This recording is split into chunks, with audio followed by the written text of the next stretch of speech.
Alrighty, ladies and gentlemen, we are here once again at Gamescom with Morte of REUNITED. Of course, REUNITED getting off a huge victory against Rogue just a moment ago and was one of the best series of the day.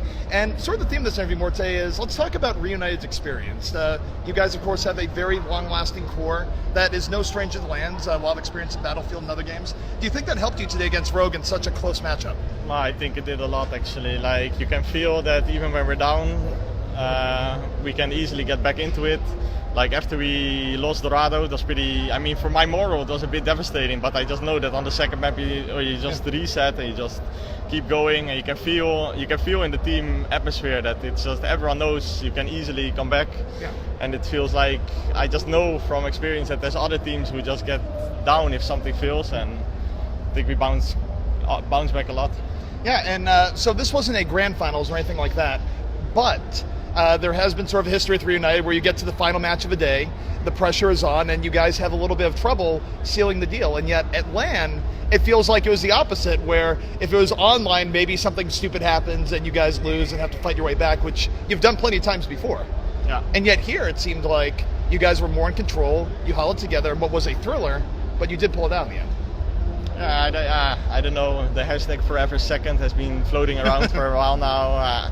I don't even think that we like choke or something online, but it's more, I don't know, I think we just got unlucky a few times, and online is always, it's completely different from offline. Yeah, and there is variance in FPS games too, right? More so than other games where you can, like fights in Overwatch can literally be decided by someone hits a few more shots than they need to, they get an early pick-off and live, and then you have to deal with a 6v5. And over time, I mean, that can actually cost you series that you might otherwise win. And, you know, maybe you look back at it, maybe you guys just suffered a few bad beats in regards to things in the past because, you know, you did have that forever second thing going on, but a lot of those series were incredibly close. It's not like you're getting steamrolled or anything like that. Yeah, I think the biggest one was against C9 back then. It was like a best of 7 and then we lost on the last map. Yeah. So, I guess talking about a few broader issue things here. Going forward, you guys, of course, have made roster changes recently.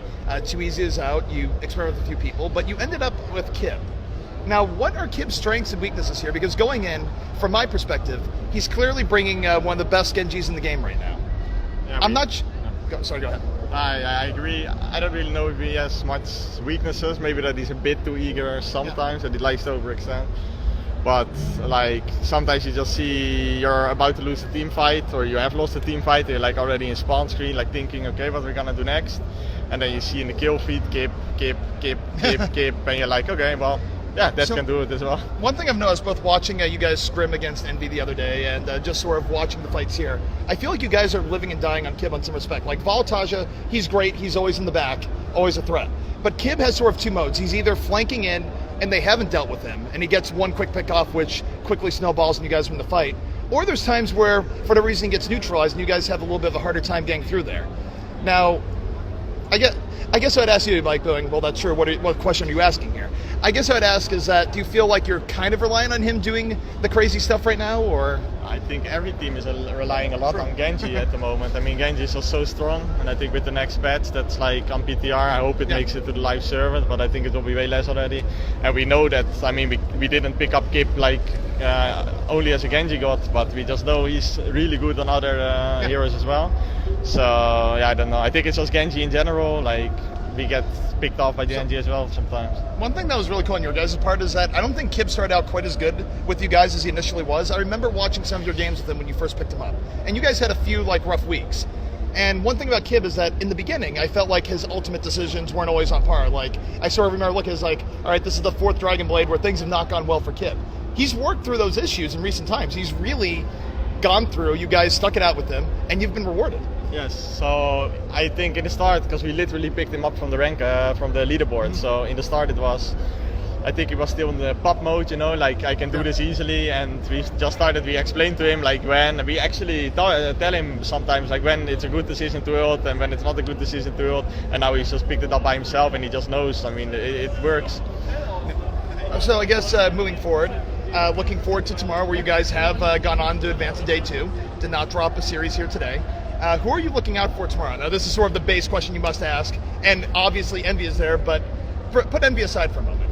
If you're looking at one team that you're worried about but think you can beat, who is top on your list right now? mean, it's gonna be either Misfits or Fnatic tomorrow, and I actually don't really know who's gonna be in that matchup because they play tomorrow.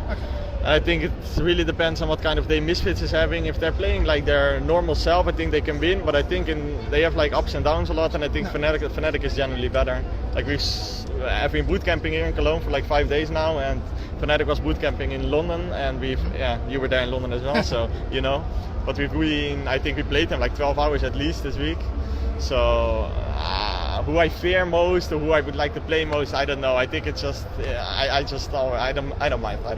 Do you think some teams messed up, by the way, by not going too much in the boot camping process? A lot of teams did do it early on, and I guess where I'm going with this is that C9, sort of a favorite here today, didn't come out quite as strong as people expected, and part of why I sort of favored Rogue at very time. I said that'd be a toss-up with a slight edge to Rogue, and that basically is what it ended up being. But part of that went into is I know C9 didn't get quite as much practice with the proper boot camp and everything as some of the other teams did.